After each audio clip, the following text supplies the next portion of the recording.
cha, cha, cha, cha. Este niño se llama Brad. Cuando tenía 6 años, contrajo una extraña enfermedad. Su cuello comenzó a moverse involuntariamente, y seguía haciendo ruidos de perro. Sus compañeros de clase comenzaron a burlarse de él. La maestra también pensó que era travieso y malicioso. Le dijeron que se disculpara ante la clase. El psiquiatra dijo que era hiperactivo y que quería expresarse. Incluso su padre pensó que lo hacía a propósito. Su padre le regañó. Empezó a odiarlo. Incluso en clase, seguía haciendo ruidos. Las clases del profesor se veían seriamente interrumpidas. Cuando el director se enteró, se dirigió a los padres de Brad. Dijo que si seguía así, se vería obligado a retirarse de la escuela. Brad lloraba de angustia. Dijo que realmente no podía evitarlo, y el director pensó que estaba poniendo excusas por su error. En ese momento, su madre se levantó enfadada y dijo, aquí no nos quieren, entonces iremos a otra escuela. Tiró de Brad y se fue. La madre era una persona inteligente, creía que podía curar la enfermedad de su hijo, así que empezó a buscar todo tipo de información e investigó mucho. Finalmente, descubrió que tenía la misma enfermedad que Brad. Resultó que su hijo tenía el síndrome de Tourette. Entonces su madre llevó a Brad al médico. Le dijo que no había cura para esta enfermedad. La madre lloró después de escuchar eso, porque su hijo sufrirá esta enfermedad por el resto de su vida. Brad le dijo a su madre, está bien, lo superaremos. Por el motivo de la enfermedad del niño, los padres de Brad también estaban divorciados.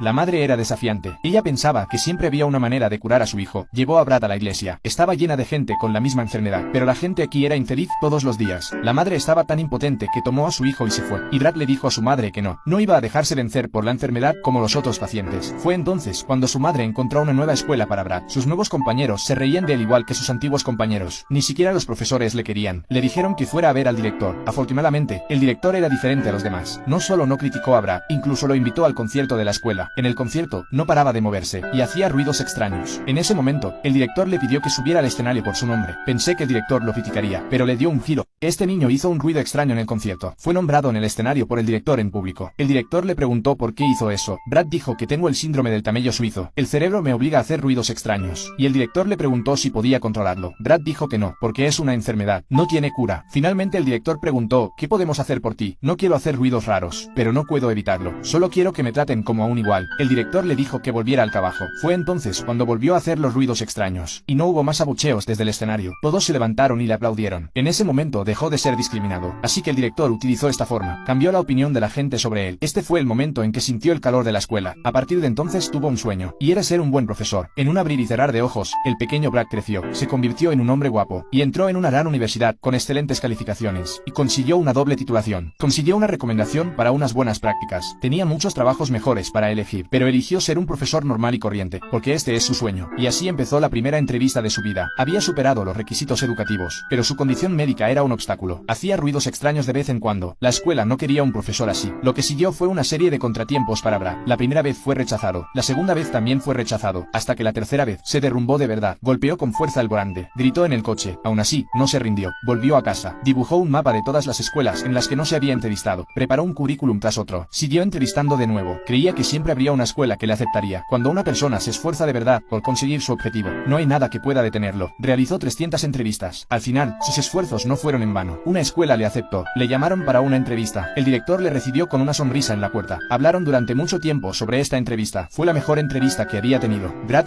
es un profesor que no puede dejar de moverse. De vez en cuando, hace algunos ruidos extraños. Después de un revés tras otro, finalmente una escuela lo aceptó. El director le enseñó el aula. Finalmente, consiguió un aula propia. Se convirtió en profesor de primaria. Su primera lección no fue sobre libros. En su lugar, presentó su enfermedad a la clase. No se limitó a hablar de lo que aparecía en el libro de texto. Y lo que es más importante, enseñó a los niños a enfrentarse a todas las dificultades, aunque seguía ladrando durante la clase. Pero los niños son tan lindos e inocentes. Les encanta su forma de enseñar. Pero algunos padres no piensan lo mismo. Piensan que ese profesor no es bueno para enseñar a los alumnos. Los padres quieren que sus hijos cambien de clase, a pesar de los prejuicios de los padres. Pero esta niña sigue amando la clase de Brad. Incluso la peor alumna de la clase ha cambiado para amar el aprendizaje. Otros padres dijeron que sus hijos estaban deseando escucharle todos los días. Llegó el momento de la evaluación anual del profesorado de la escuela. A través de la observación y la evaluación, el examinador comprobó que era excelente y sobresaliente. Su estilo de enseñanza único era muy popular. Brad fue nombrado profesor destacado del año. Subió al escenario en la ceremonia de reconocimiento y pronunció su discurso de aceptación. Dijo que había aprendido mucho en estos años. Los alumnos que estaban en el escenario levantaron la mano para indicar sus respuestas. Has aprendido a seguir adelante. Habéis aprendido a no dejar que la enfermedad os detenga. Has aprendido a no dejar que los contratiempos te derroten. Ha aprendido a no dejar que los contratiempos le derroten. Sí, ha aprendido a no dejar que nada te impida perseguir tus sueños. Estas palabras dieron la mejor lección a los niños y padres del público.